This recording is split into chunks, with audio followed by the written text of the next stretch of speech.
I have officially decided that I'm going to win every single week 7 play I take on Sunday. Now, how am I going to do that? Well, quality over quantity. I have narrowed it down to my two favorite picks on Sunday. One is a player prop.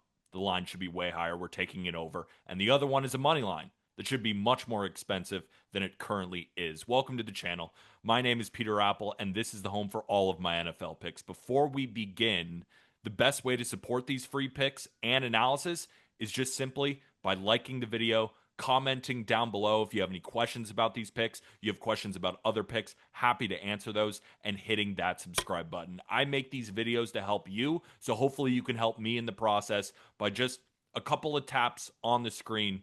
But let's get straight into it. Let's start with the player prop before we get into my money line.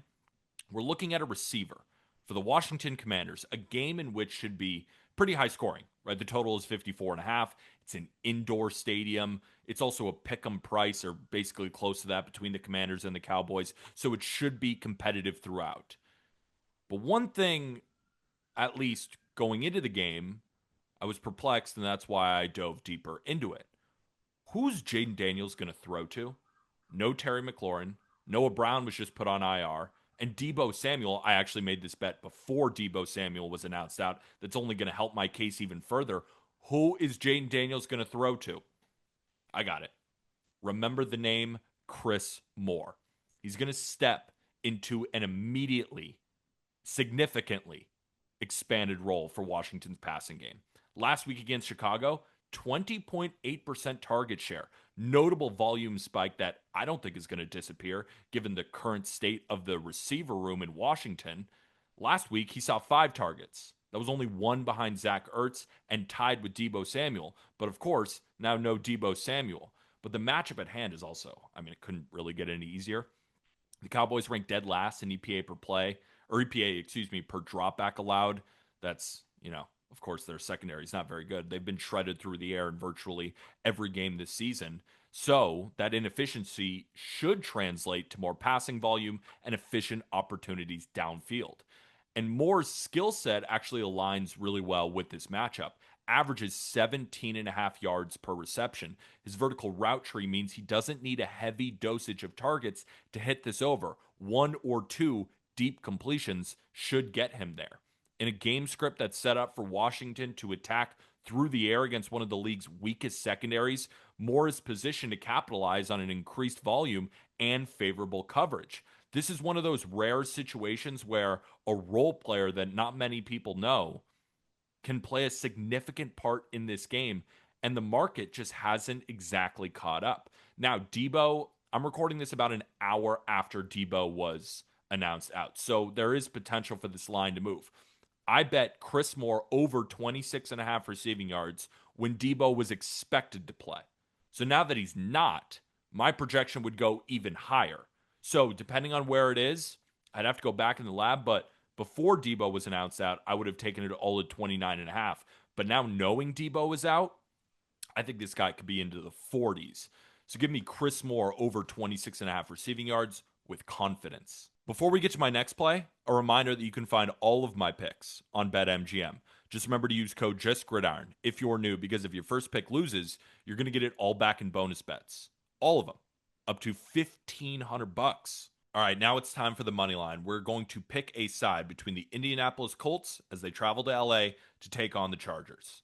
Funny enough, preseason look ahead line for this game, right before any games were played, this is what the sports books thought. This is what they allowed you to bet into. They made the Chargers minus 6.5. And now we're looking at a short spread, kind of close to a pick 'em. It's about minus 1.5. So our decision here is, has the market overreacted to the Colts' recent 5-1 surge to start the season, or have they not reacted enough? Before we get into the matchup, I want to give you some trends that I think are worth noting. And shout out Evan Abrams of Action Network for putting these on my radar. I was going to bet this team anyway, but now it's giving me even more confidence. Chargers have lost 3 consecutive games against the spread, against the Dolphins, the Commanders, and the Giants. In his NFL pro career, Jim Harbaugh has never lost 4 straight games against the spread. Never. Chargers themselves, even without Harbaugh, haven't lost 4 times against the spread since 2020. And the next one is just don't doubt Harbaugh.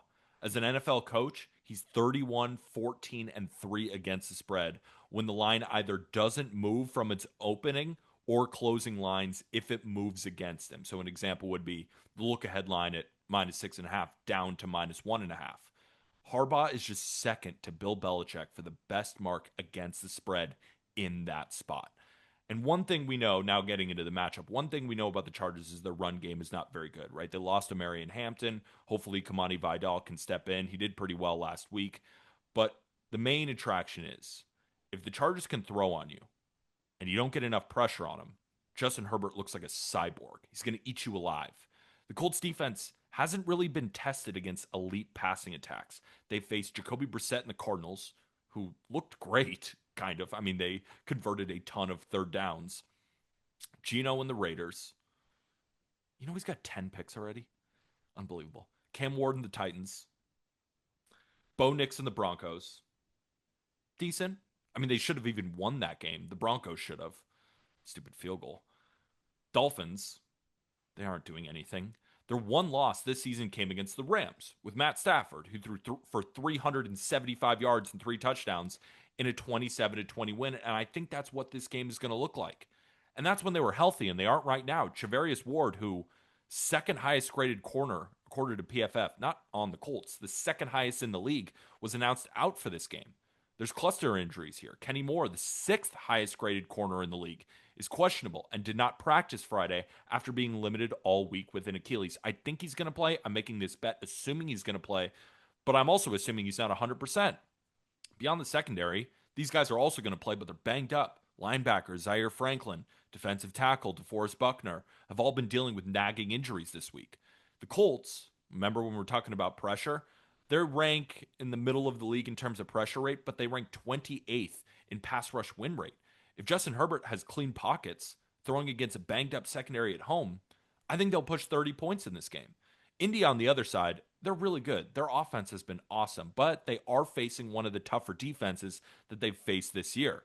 The Chargers are one of the most efficient units, at least on defense, in the NFL this season, ranking 8th in EPA per play and 4th in success rate allowed. In particular, their pass defense has been really good, ranking 2nd in success rate against opposing aerial attacks. The Chargers' defense is also getting a little bit healthier. I think they're going to get Khalil Mack back. Hasn't been officially announced, but he did practice all week. Game time decision, though, but he was officially taken off the IR. Now, my model, I've adjusted off the look headline, obviously, right? How could you not with how good Daniel Jones is and how good Jonathan Taylor has been as a running back this season? Obviously, he was always a running back. I don't know why I said that. Jonathan Taylor is really good. However, I adjusted it down to Chargers -3 at home, as I believe the injuries for Indy and the spot for LA after basically Jim Harbaugh never losing 4 straight games against the spread, I think the Chargers are undervalued here. I think they win about 62% of the time at -126. I really like the Chargers, so I bet them on the money line to win 1 unit. So those are my 2 plays. Quality over quantity. I'm not throwing a bunch of plays at you. I really love these 2 plays. Hopefully you do too. Let me know in the comment section below what you think about them, what your favorite plays are for NFL Week 7 action. And don't forget, before you leave, hit that big red subscribe button. The only thing that is very important to remember, it's not gambling advice.